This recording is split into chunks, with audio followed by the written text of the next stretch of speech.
Hello বন্ধুরা, বিনা blog চ্যানেলে সবাইকে স্বাগত জানিয়ে একটা রেসিপি তোমাদের সাথে শেয়ার করলাম। আজ আমি বানাচ্ছি পাঞ্জাবি ছোলে মাটরে বা চানা মশলা।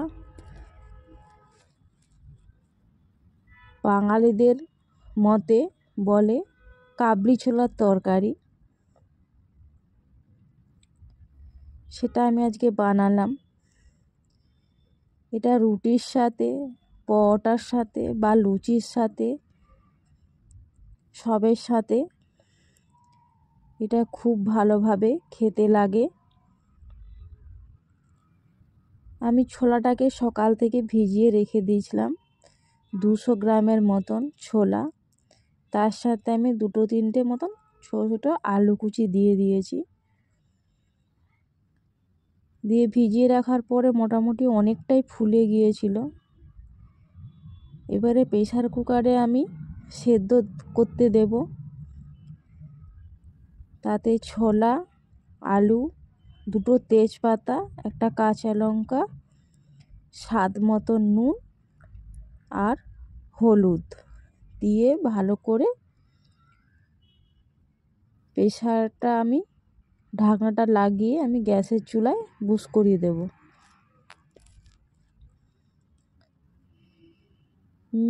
মোটামুটি 6-7টা সিটি দিলেই হবে।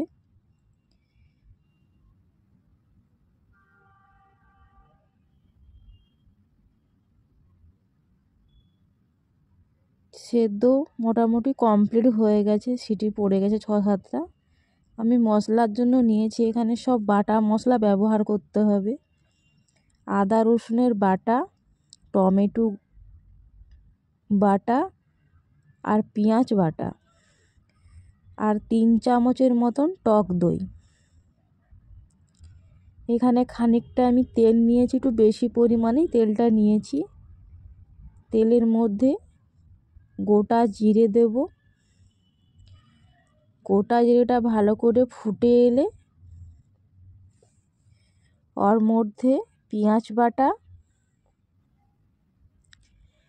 দিয়ে ভালো করে কষিয়ে নেব।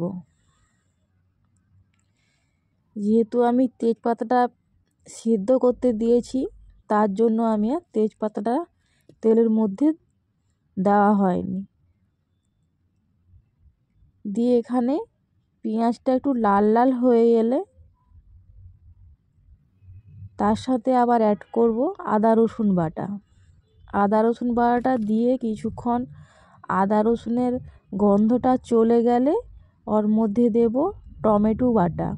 টমেটো বাটাটা দেওয়ার পরে ওটাও কিছুটা নাড়াচাড়ার পরে টমেটো যাতে গন্ধটা চলে যায় সেই মতন একটু নাড়াচাড়া করে তার মধ্যে গুঁড়ো মশলা অ্যাড করব, কাশ্মীরি লঙ্কার গুঁড়ো, হলুদ গুঁড়ো আর জিরে গুঁড়ো দিয়ে ভালো করে কষিয়ে নেব। দেখো একদম লাল লাল করে কষানো হয়ে গেছে। একটু নুন দিয়ে দিলাম যাতে একটু সব উপকরণগুলো একটু গলে যায়, তার জন্য একটু নুন দিয়ে দিলাম। দিয়ে দেখো এপাশে মটরটা আমি দেখে নেব সেদ্ধ হয়ে গেছে কিনা। ছোলাটা দেখে নিচ্ছি হাত দিয়ে, ভালোভাবে সেদ্ধ হয়ে গেছে ছোলা। আর দেখো উপর থেকে তেলটাও এদিকে ছেড়ে চলে এসছে। এবারে ফেটানো যে টক দই রেখেছিলাম 3 চামচ, ওই টক দইটা আমি এখানে দিয়ে দেব। টক দইটা দিয়ে লো ফ্লেমে করতে হবে। দিয়ে ভালো করে টক দইটা একটু মশলার সাথে গলিয়ে নেব।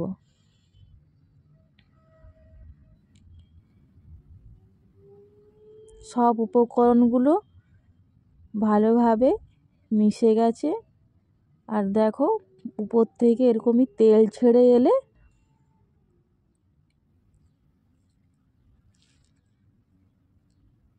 কাবলি ছোলা সেদ্ধ যেটা করে রেখেছিলাম ওটা দিয়ে দেব। আর জল দেওয়ার দরকার নেই, এই জলটা হলে এনাফ। এই জলটা হলেই হয়ে যাবে। আমি তো আজকে এটা বানিয়ে লুচির সাথেই খেয়েছি, সেই খেতে লাগে, দারুণ হয়েছিল ছোলে বাটোরে। আর দেখো উপর থেকে আমি একটু দিচ্ছি টমেটো সস।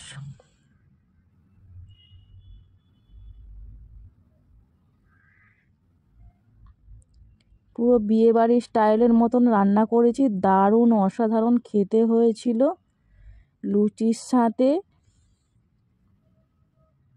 আর এখানে আমি দিয়ে দিচ্ছি চানা মশলা, 1 চামচের মতন চানা মশলা। আর উপর থেকে দিয়েছি কাসুরি মেথি। এই কাসুরি মেথিটার গন্ধটাও খুব সুস্বাদু, খুব সুগন্ধ, তাই এখানে দিয়ে দিলাম একটু কাসুরি মেথি। দিয়ে দেখো মোটামুটি রান্না কমপ্লিট হয়ে গেছে। এরপর আমি একটা বড় জামবাটিতে করে তুলে নেব। একদম লাল লাল, দেখো কত সুন্দর দেখতে হয়েছে আর দারুণ খেতেও হয়েছে। তোমরা এটা একবার বাড়িতে ট্রাই করো, অবশ্যই ভালো লাগবে। আর রেসিপিটা ভালো লাগলে কমেন্ট করো, লাইক করো। আর যারা নতুনরা আমার রেসিপিটা দেখছো তারা অবশ্যই একটু সাবস্ক্রাইবার করে দেবে চ্যানেলটা, যাতে তোমরাও দেখতে পারো আর যাতে আমিও আরও নতুন নতুন রেসিপি ছাড়ার আগ্রহ পাই। সবাই ভালো থেকো, সুস্থ থেকো, দেখা হবে পরের রেসিপিতে।